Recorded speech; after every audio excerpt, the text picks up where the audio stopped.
Hello, I'm Dr. Mark Dailey, as many of you know, and I have recently felt in my heart that I needed to share my personal testimony with my patients and also my friends that maybe haven't had the opportunity to hear this. You know, on a lot of the videos I have an opportunity to talk about my advanced education. I talk about graduating from chiropractic college. I talk about graduating from functional medicine university, having advanced education in functional endocrinology, functional blood chemistry, the brain and neurotransmitters and thyroid conditions. And really all of that is designed to establish credibility so you have a reason to listen. You know that I have some education and some background.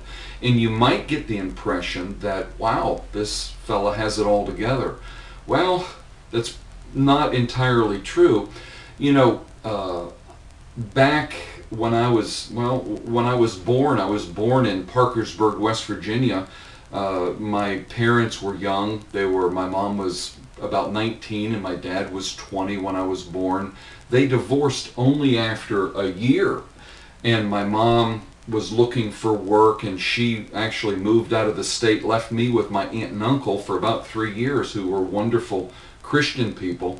But then my mom remarried a Jewish man and moved me to Miami, Florida, where I was actually raised as a Jew up until probably age 13 or so, when they divorced.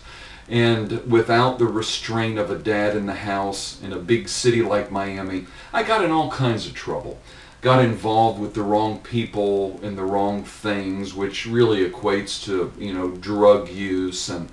And although at age 23 I had been involved in drugs for about 10 years, I had a good job, was in sales, had a live-in girlfriend, so I had my own apartment, had a live-in girlfriend, nice car, and it seemed like on the outside everything was good. But in all reality, inside I was empty and I was unfulfilled. Wasn't a church kid, but I ended up in this fellow's apartment, and he asked me if there's any reason I wouldn't accept Jesus Christ as my personal Savior.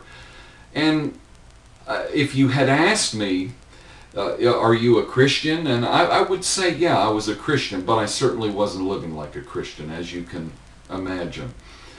And I prayed the sinner's prayer with him. I remember the day and I remember the hour. It was May 23rd, somewhere around 8 o'clock at night on 135th Street in North Miami, Florida. And although I didn't necessarily feel different after I prayed that prayer, I woke up the next day and I felt like a different person. I had in the past tried to pick up the Bible and read it. And it made zero sense to me. Literally, it was like reading a different language. But now I was picking up this book, and it was exploding. The words were exploding in my heart. And I remember that I would lay in bed at night, literally, and weep, recognizing that God had a plan for me. And here I am. It'll be 31 years this coming May, because this recording is in 2013, and that was back in 1982. So it was a long time ago, but yet I still remember the day, I still remember the hour, I still remember the impact that decision had on my life. And it has everything to do with where I am today. And I will say that over these 31 years, there's been ups and downs. There's been trouble. There's been mistakes. And of course, those mistakes are my poor decisions. They've led me either closer or more distant from the Lord. But although my passion has risen and fallen over the years, it's because of my own disobedience, my own poor decisions. But thank God, He has been faithful. And I am more excited about Jesus and what He has done for me, what He's doing in me, the plans that He has for me today than I was almost 31 years ago. So I want you to know that Jesus is the reason for any success that I have in my life. My failures, they're on my shoulders. My successes, they're because of him. And he can turn your failure into victory. But the most important thing is that he is still in the life-changing business. He wants to change lives. And you may be a believer, and if so, I hope that this testimony encourages you that God is so good, that God is so faithful, that God will never give up on you. And if you're not a believer, if you haven't accepted Jesus Christ as your personal Lord and Savior, it is so easy to do. You don't have to be perfect to ask Jesus into your heart. You just have to be willing.